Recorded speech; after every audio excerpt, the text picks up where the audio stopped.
How far away is Archibald from being able to play? Not far. Nygaard getting closer too. Both within the week for sure. Okay. So what would you tell Pearson after last night's game? Let's just watch a little video, or is it more of a verbal thing? All the above. Watched a bunch of video with Jimmy a couple days ago. Go out and practice hard. Make sure you're doing the things you need to do to be an NHL player. So he's still, he's in a learning curve still. He's never played at any level like this where all of a sudden two things. The game is hard and fast, and the meaning of every game is amped up a long ways from where he's used to. So he gets in another game and just, hey, we're playing hockey. Well, there's playing hockey and there's playing hockey for keeps. And sometimes when you're playing for keeps, it gets really hard. And those are things that, especially defensemen, but a defenseman that hasn't played at this level before, he's learning. Can you tell us why it's Gagne's turn to get a shot with McDavid and Draisaitl? And I thought that's he jumped in there. He was playing well last night. He makes plays. Those guys need somebody that can make some plays with them. He jumped in there and started making some plays. He had a couple shifts in the second period there where they were real dominant, and we started to take over the game, and Sam jumped in and was doing his part. So I've got a long history with Sam. He's a player who can give you spurts like that he looked good, and last night he looked good. Dave, you've spoken a few times about game circumstances changing how you're going to use your players. In particular, you were talking yesterday about Leon, and it also applies to Connor. What are the things in your mind that you're weighing? When you said yesterday you don't really want to push them that hard. You'd rather cut their ice back to a little less, but the game dictates otherwise sometimes. What are the things you're weighing on the bench when it comes to making that decision, what you do? When I look at the clock and it says 2-1 for the other team, that's a pretty good indicator. No, there's different things. Like I weigh sometimes of how many penalties we have, how many penalties for and against in the game. There's a lot to do with matchups. Like I've never seen two players when the other team puts so much onus when those guys are on the ice.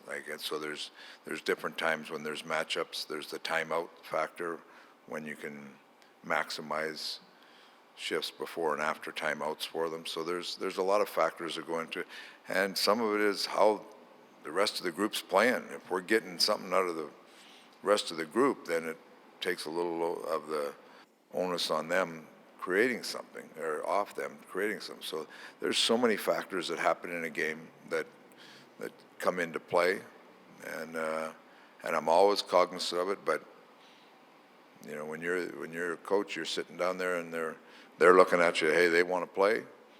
You got 3 timeouts a period, and they're looking at you. Hey, I'm fine. Let's go. I'd rather keep the odds in my favor as a coach.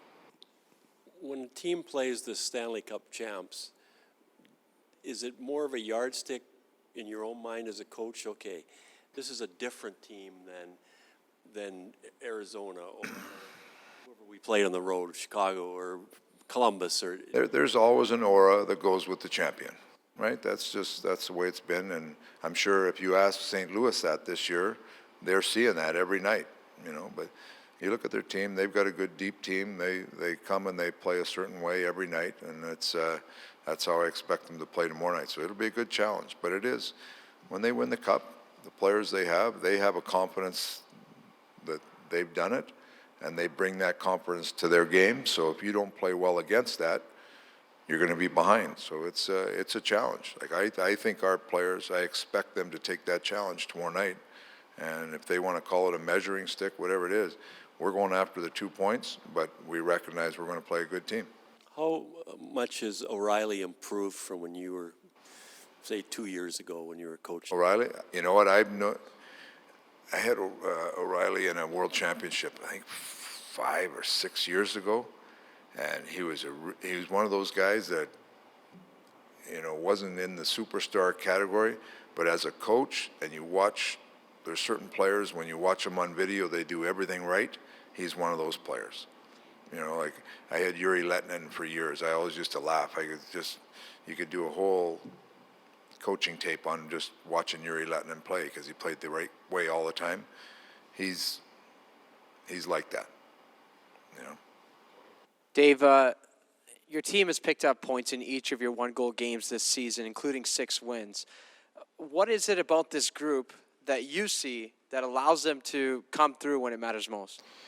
Well, I hear they talk a lot about hanging around games, staying in games, not giving games away, and finding ways to win games. So those are, in close games, we've talked about that a lot as a group. Like there's things you have to do to make sure that you're not giving games away. And there's some times when we've tried to give them away with some penalties and stuff like that, that stuff gets addressed very quickly. But that's how it's a tight league. You're going to get in 1-goal games and 2-goal games. It's a tight league. You got to know how to play in those situations, and we've been all right. We still got some growing to do, but in tight games, we want to make sure that we're playing the right way and giving ourselves a chance to win. With the defending champs coming to town, is this kind of the right game at the right time for you guys to, see where you're at and obviously they're going to have everybody's attention? Yeah, they're always, every game you're trying to find that, as a coach, you're trying to find that, what's the factor we need to play well against this team.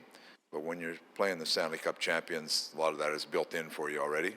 So it's, you watch them play, they play a strong game. They're solid, and their goaltending's solid, their blue line's real solid, and they got 4 lines that can come at you, just play a solid game. So if you're not willing to compete and work at the level they're at, you're going to be behind them. So that's a challenge for our group. Let's see if we can go out and play well in a hard game. Are you curious to see how that's going to work out for you? Yeah, you're always curious. Every day, I was curious to see how we're going to practice today, But it's interesting.